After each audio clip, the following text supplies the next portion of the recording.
Hello, we're making bruschetta on a homemade focaccia bread. Delicious. Oh. So get yourself a nice bowl like this one. In there we're going to add in our bread flour and our salt.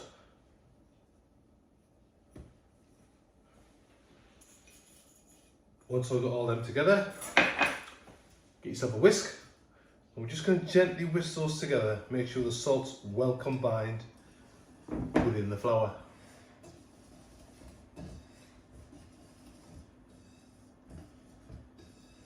Now I'm going to put that aside for 1 minute. Now get yourself a little jar like this one. In there, we're going to add in some warm water, not hot, make sure it's warm. Get that in there. To that, we're going to add our yeast and our sugar. And we're going to whisk them together.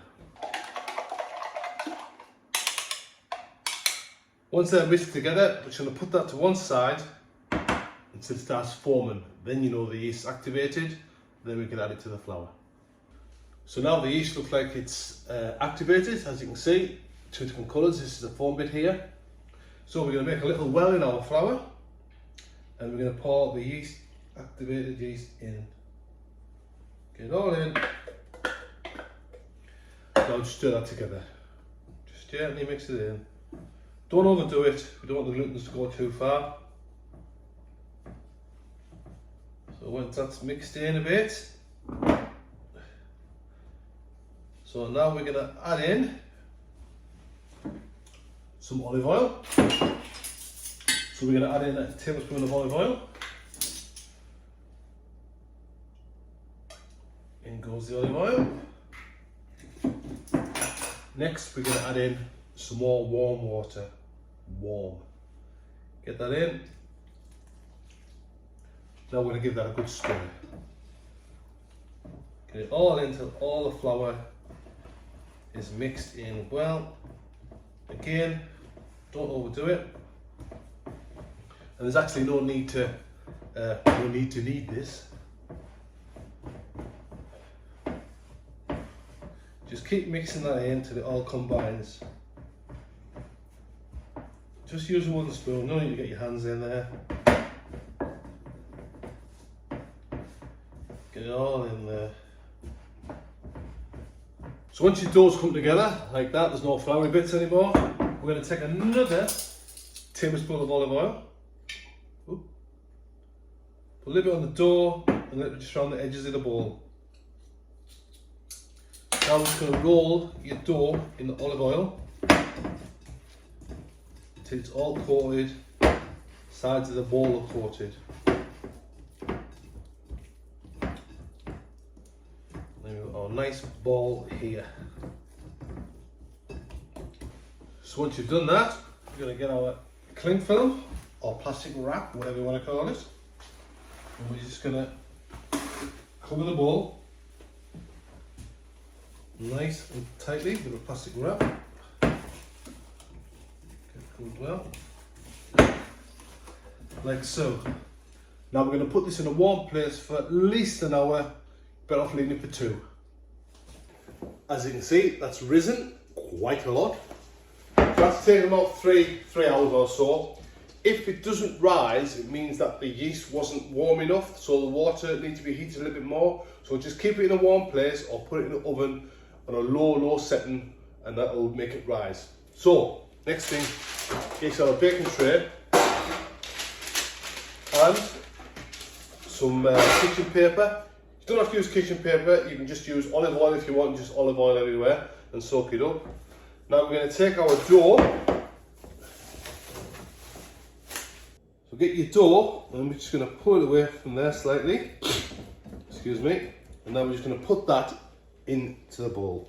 Sorry, into the baking pan.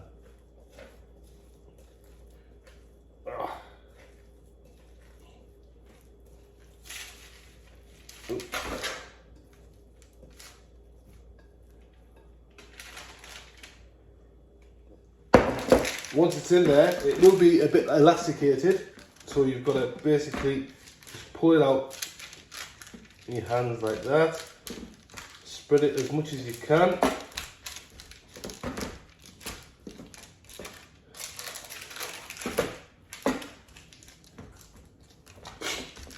Excuse me.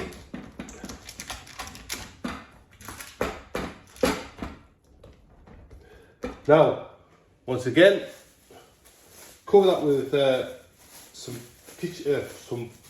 plastic wrap, and we're going to let that rise for about another hour. I'll be back. So this out the oven now. Let's get the top off. As you can see, it's risen again. So what we need to do with this is drizzle some olive oil over it. And now the fun part everybody likes. Get your fingers in. I'm just going to make holes in it like that.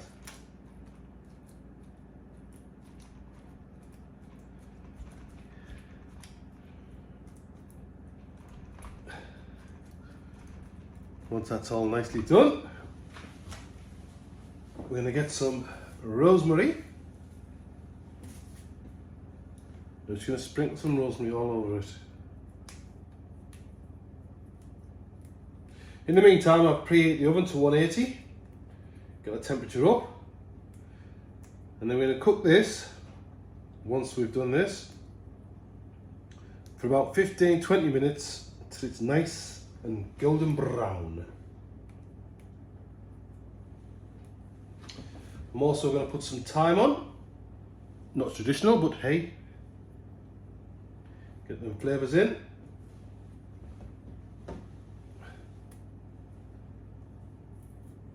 Careful not to get the stalky bits in. Right, that's looking good now. A bit more. Now, I'm going to stand that back in the oven for about 15-20 minutes until it gets nice and golden brown. Now for our topping. Get yourself a bowl, some garlic. What you're going to do, finely chop this garlic up. Once that's nice and finely chopped, put it in the bowl. Next, get yourself a shallot and do the same with that. So finely chop this.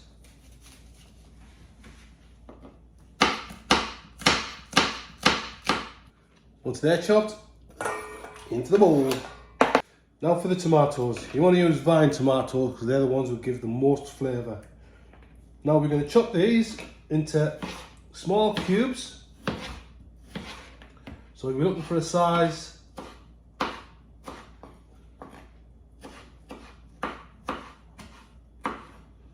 like that. Once your tomatoes are chopped, into the bowl. So next in your bowl, we're going to add some pepper. A lot of black pepper. Next we're going to add some olive oil. I'm going to use a garlic olive oil. I like my garlic, about a tablespoon of that. And then we're going to get some balsamic vinegar on, if I can ever open it. Going to drizzle that over the top. About a teaspoon and a half. Now we're going to give that a good mix. Now we're going to get our basil. Fresh basil is always best. Pick off some leaves.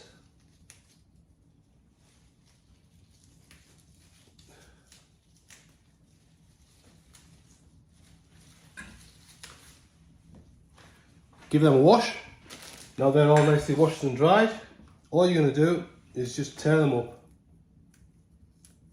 I once cut them and I got wrong for cutting them. I was told you should never cut basil. As you're tearing it, it releases all the flavours, all that beautiful basil taste. Just tear them up and put them in. Once that's done, pinch of salt, and then give that a good stir. Let that marinate for about, well, until your bread's finished cooking. Our bread's out, crispy that is. Oop. Look at that. Delicious. Right, let's get this plated up.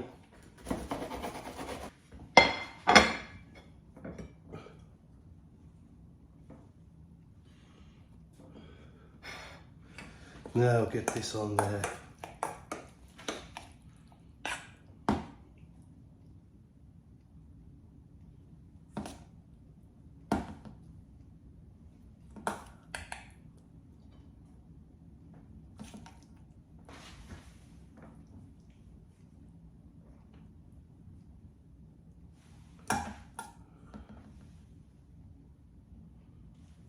Smelly vision is what is required on YouTube. Let's finish that off. And there we have bruschetta on focaccia. The most important part of any recipe is the taste test.